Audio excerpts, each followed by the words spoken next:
Kesimpulannya, para a'immatul arba'ah, para imam madhab, mereka pun berpendapat sholat taraweh 20 rakaat. Wallahu a'lam. Terus bagaimana dengan yang 8 rakaat itu?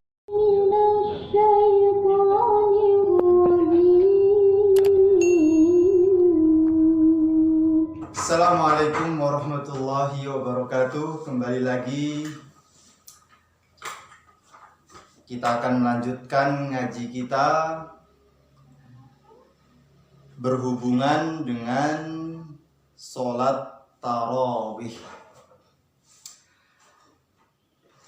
Alhamdulillah Rabbil Alamin. Assalatu wassalamu ala asyrafil anbiya'i wal mursalin wa ala alihi wa sahbihi ajmain, amma ba'du.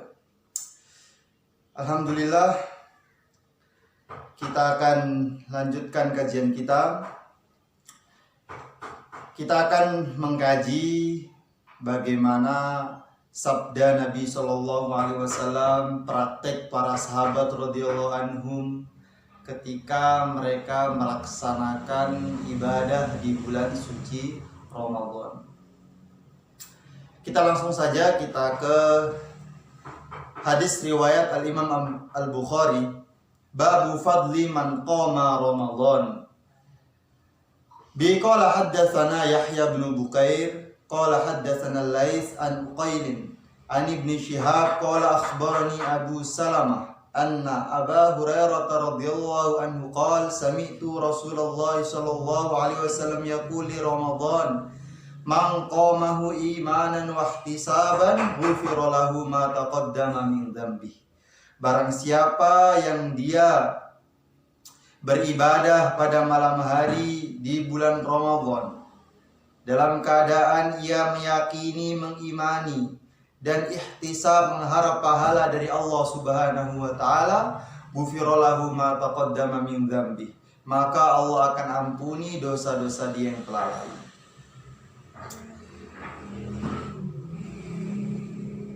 Di sini menjelaskan mengenai amalan pada bulan Ramadan.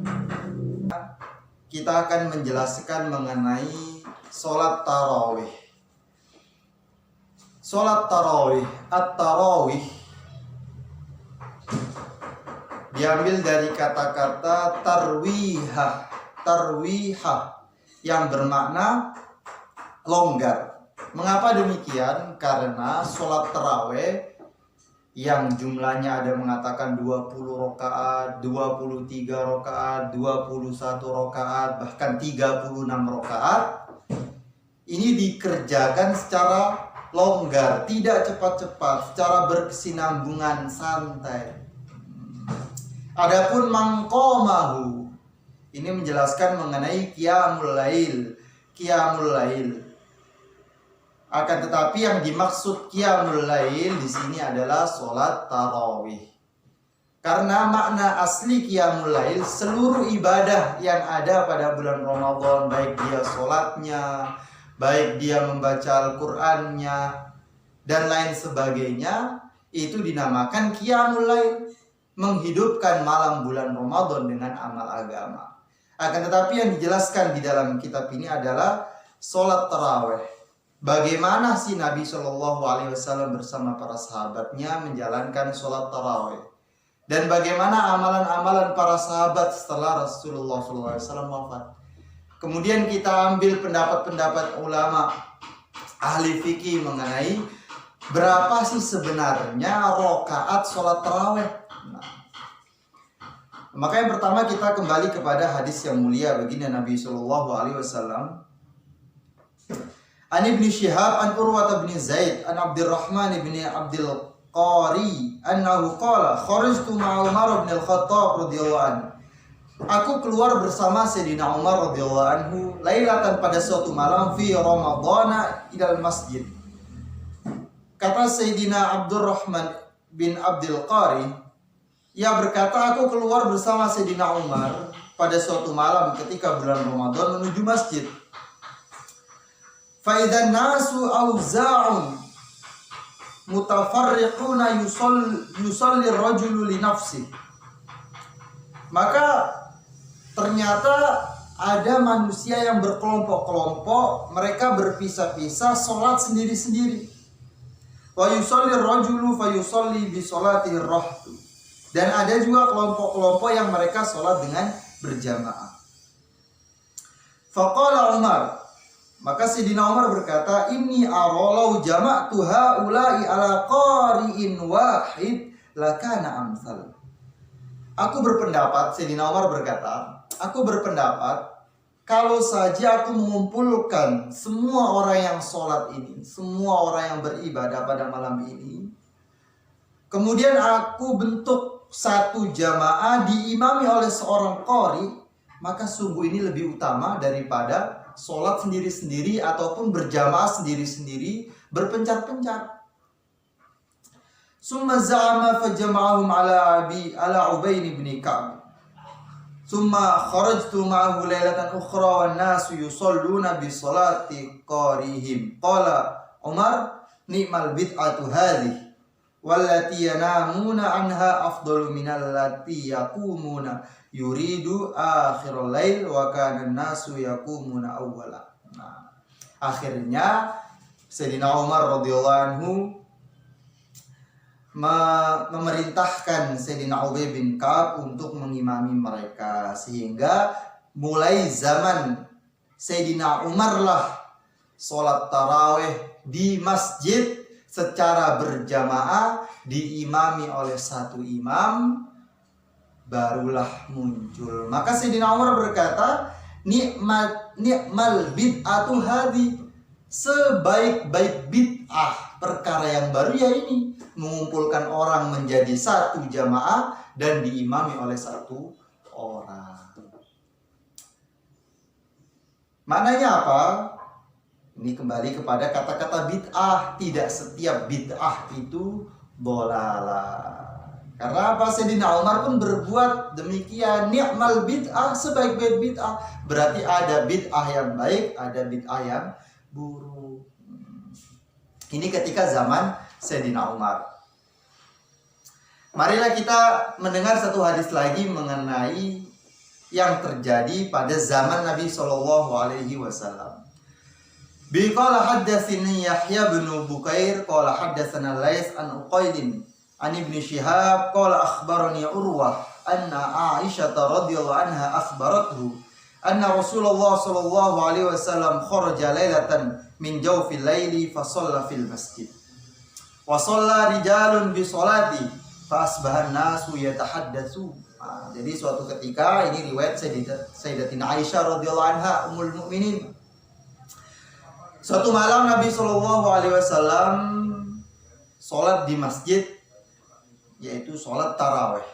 Maka orang-orang pun menjadi makmum pada Nabi Shallallahu Alaihi Wasallam.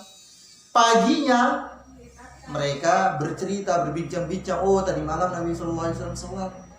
Fajtama aktsaru minhum fasallu ma'ahu. Maka malam yang selanjutnya, Nabi pun keluar.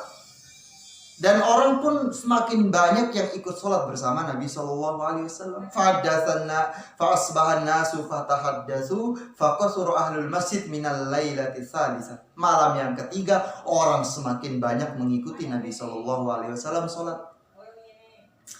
Fakharaja Rasulullah Shallallahu Alaihi Wasallam fayusalli bi sholati. Falamma kanatil lailatur rabi'atu ajazal masjid an ahli hatta kharaja li sholati subhi. Malam yang keempat, masjid tidak muat saking banyaknya orang yang ingin sholat bersama Nabi Shallallahu Alaihi Wasallam. Masya Allah, bagaimana mulianya para sahabat sholat di belakang yang mulia baginda Nabi Shallallahu Alaihi Wasallam. Akan tetapi pada malam yang keempat, Nabi Shallallahu Alaihi Wasallam tidak hadir, tidak keluar untuk sholat. Falamma qadal fajru aqbala 'ala an-nasi fatashahhada thumma qala amma ba'd fa innahu lam yakhfa 'alayya makanukum walakinni khashitu an tufrada 'alaykum fata'jizu anha fatuwfiya Rasulullah sallallahu alaihi wasallam wal amru 'ala dhalik.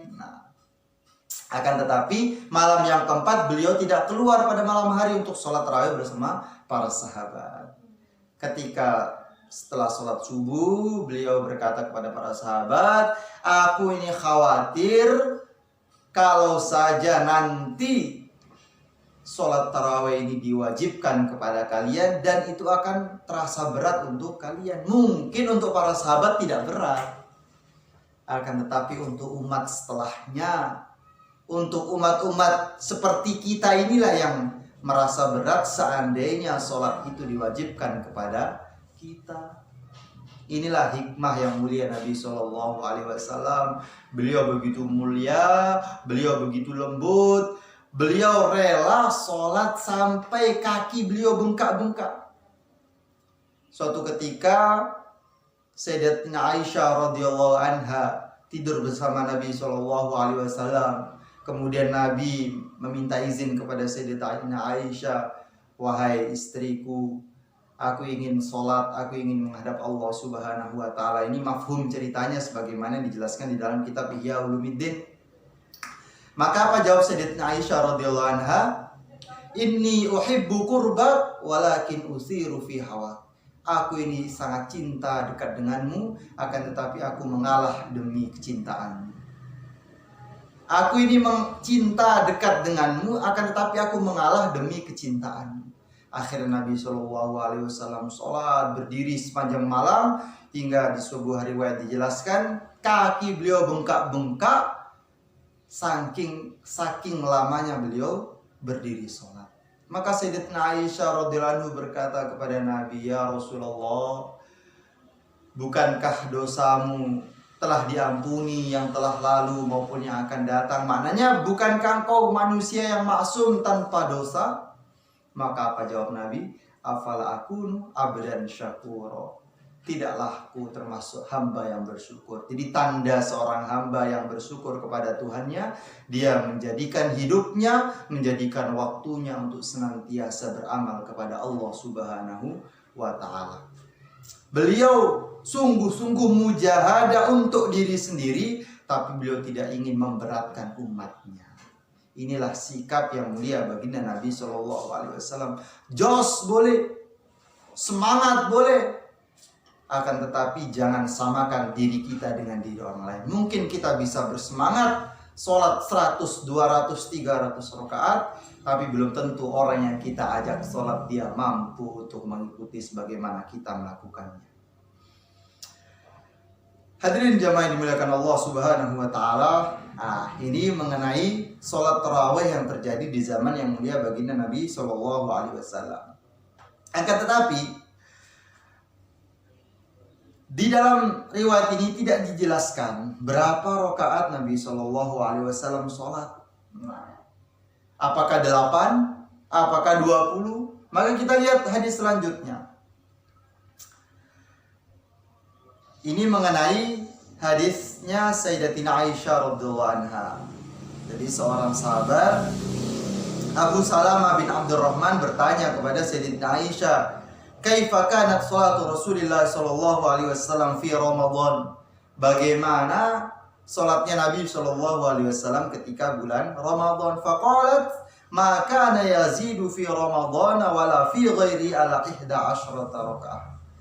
Nabi SAW tidak pernah melebihi, baik di dalam bulan Ramadan walaupun di luar bulan Ramadan, melebihi 11 rakaat sholat.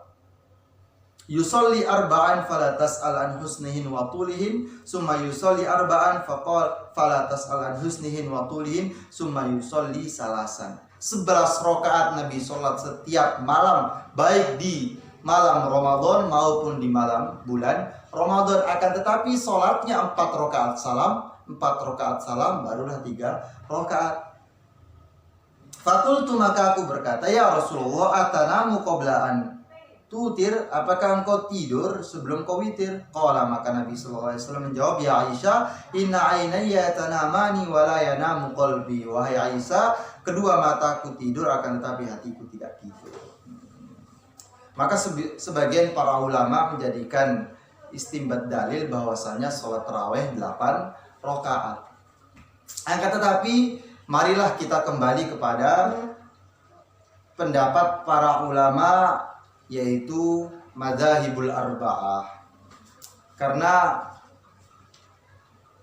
Allah Subhanahu wa taala menurunkan ilmu melalui baginda Rasulullah SAW. Kemudian Allah menurunkan ilmu setelah melalui baginda Rasulullah.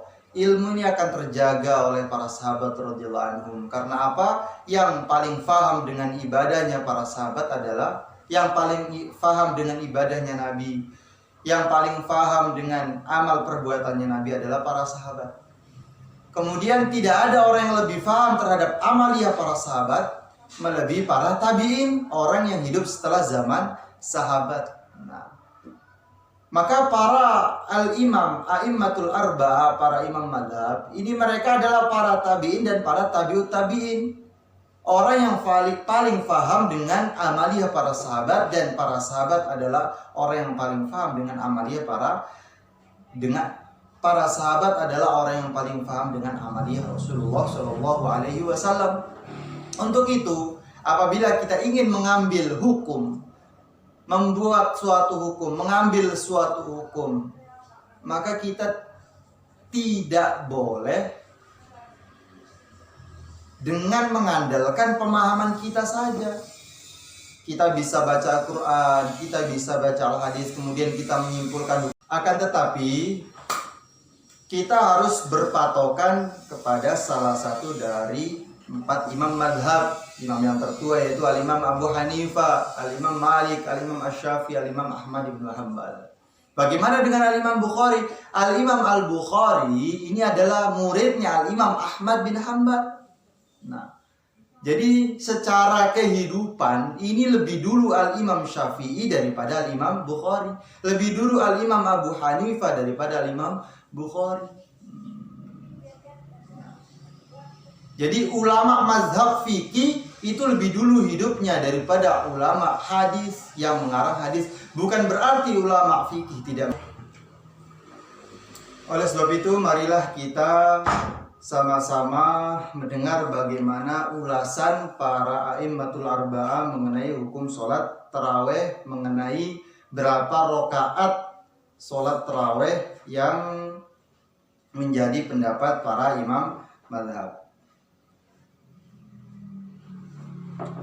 Kebetulan kitab Madzhabul Arba'ah, kitabnya saya belum punya, akhirnya kita download lewat aplikasi. Salatut tarawih hukmuha wa waqtuha hiya sunnatu ainin muakkadatin lirrijal wan nisa inda thalathati minal a'immah khalafal malikiyah. Jadi sholat tarawih hukumnya sunnah ain. Setiap orang disunahkan untuk mengerjakan sholat tarawih, baik laki-laki maupun wanita. Akan tetapi untuk wanita, para imam ada perselisihan. 3 imam mensunahkan ain, sunnah ain untuk wanita juga, akan tetapi Al-Imam Malik tidak disunahkan. Wa tusannu fiha al-jama'ah ainan, dan disunahkan sholat tarawih dengan berjamaah.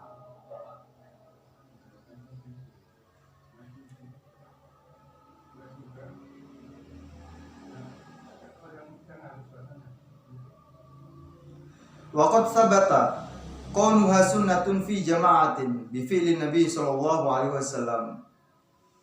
Dan kesunahan sholat tarawih dengan berjamaah ini sudah jelas, yaitu karena sudah dilakukan oleh Nabi sallallahu alaihi wasallam dengan para sahabat radhiyallahu anhum. Faqad rawa asy-syaikhani annahu sallallahu alaihi wasallam kharaja min jawfil laili layali min Ramadan wa hiya salasun mutafarriqatin, lailatul salis wal khamis was sabi' wal 20, wa shalla fil masjid wa shalla an-nasu bi salatihi fiha kana yusalli bihim 8 rakaatin. Nah, jadi Nabi Shallallahu alaihi wasallam keluar di 3 malam yang berpisah-pisah. Malam ke-23, malam ke-25, malam ke-27. Dan Nabi SAW sholat di masjid. Wa shalan nasu bi sholati fiha, dan para sahabat pun sholat bersama Nabi SAW di 3 malam itu. Berapa rakaat Nabi SAW? Nah, ini dijelaskan di dalam kitab Madzhabul Arba'ah. Fikih 4 madhab dijelaskan. Nabi SAW kana yusolli bihim samana rokaatin. Nabi sholat 8 rakaat. 8 rakaat dengan para sahabat. Wa yakmaluna baqiha fi buyutihim. Akan tetapi mereka menyempurnakan sisanya di rumah-rumah mereka. Wa min hadza yatabayyanu anna Nabiy sallallahu alaihi wasallam sunnah lahum at-tarawih. Dari penjelasan ini sudah jelas Nabi sallallahu alaihi wasallam mensunahkan bagi mereka salat tarawih. Wal jamaah fiha walakinnahu lam yusalli bihim 20 raka'atan kama jara alaihil amal min ahdis sahabah. Akan tetapi Nabi tidak pernah salat 20 rakaat sebagaimana yang terjadi pada zaman sahabat radhiyallahu anhum. Nah, jadi Nabi ketika itu hanya sholat 8 rakaat dengan para sahabat, kemudian mereka pulang ke rumah dan menyempurnakan di rumah masing-masing. Tidak sempurna 20 rakaat dengan para sahabat sebagaimana yang terjadi di zaman Sayyidina Umar radhiyallahu anhu dan seterusnya. Walakinnahu lam wa min ba'dihim ilal an wa lam yakhruj ilaihim ba'da dzalik khasyatan an tufradu alaihim kama saraha bi fi ba'd riwayat wa yatabayyanu aidan anna adadaha laysa maqsuran ala 8 rak'atin allati shallaha bihim bidalili annahum kanu yakmilunaha fi buyutihim. Jadi sudah jelas bahwasannya sholat tarawih tidak hanya 9 rakaat saja. Nah, sholat tarawih tidak hanya 8 rakaat saja. Kok 9? Sholat tarawih tidak hanya 8 rakaat saja dengan dalil bahwasanya mereka menyempurnakan sholat di rumah mereka masing-masing. Wa qad bayyana fi'lu Umar radhiyallahu anna adadaha 20. Dan perbuatan Sayyidina Umar radhiyallahu anhu menjelaskan bahwasannya bilangannya adalah 20 rakaat, haitsu annahu jama'an nas akhiran ala hadzal adadi fil masjid wa waqafa as-sahaba ala dzalik. Jadi Nabi SAW ketika bersama para sahabat dahulu tidak pernah sholat 20 rakaat bersama para sahabat di masjid. Akan tetapi beliau sholat 8 rakaat di masjid bersama para sahabat. Kemudian beliau menyempurnakan di rumah dan para sahabat pun menyempurnakan di rumah masing-masing. Akan tetapi di zaman Sayyidina Umar lah, sebagaimana yang kita baca di awal tadi, Sayyidina Umar lah yang pertama kali membuat tarawih dikumpulkan menjadi satu, diimami oleh seorang imam 20 rakaat. Wallahu a'lam.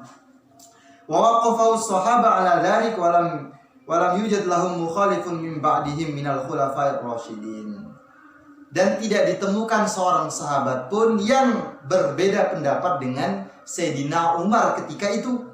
Bahkan setelah Sayyidina Umar pun tidak ada para sahabat yang berbeda pendapat dengan beliau. Wa qad qala Nabi sallallahu alaihi wasallam, karena Nabi sallallahu alaihi wasallam juga bersabda, "Alaikum bisunnati wa sunnati khulafa'ir rasyidin al-mahdiyyin addu 'alaiha bin nawajid." Hadis riwayat Abu Daud. Berpegang teguhlah dengan sunnahku dan sunnah khulafa'ir rasyidin, termasuk Sayyidina Abu Bakar, Sayyidina Umar, Sayyidina Utsman, Sayyidina Ali radhiyallahu anhum ajmain, addu 'alaiha bin nawajid, gigitlah dengan gigi mereka, berpegang teguhlah dengan sunnah para khulafaur rasyidin. Maka kesimpulannya bagaimana? Kesimpulannya para a'immatul arba'ah, para imam madhab, mereka pun berpendapat sholat tarawih 20 rakaat. Wallahu a'lam. Terus bagaimana dengan yang 8 rakaat itu? Yang 8 rakaat silahkan, yang 20 rakaat silahkan. Akan tetapi kita tidak boleh mengatakan 8 rakaat inilah yang benar, yang 20 itu salah. Nah, ini yang keliru. Yang 20 pun demikian, 20 inilah yang benar, yang 8 ini yang keliru. Mungkin yang 8 mereka capek, tidak kuat sholat tarawih 20 rakaat. Nah, maka aktsaru filan kana aktsaru fadlan. Siapa yang banyak amalnya, maka dialah yang banyak pahalanya.